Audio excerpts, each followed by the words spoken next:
First, we want to get straight to that breaking news involving your unemployment benefits. Just 2 hours ago, Governor Kemp announcing on Fox News that the state would soon opt out of the federal supplement. This means if you're jobless in Georgia and collecting unemployment, you'll soon lose $300 per week. The governor adding that he believes this will put more people back to work and help businesses struggling to find workers.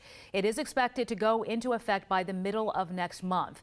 The state's regular unemployment maximum of $365 a week would still be available. This move of nixing the federal unemployment supplement falls in line with many other Republican-led states.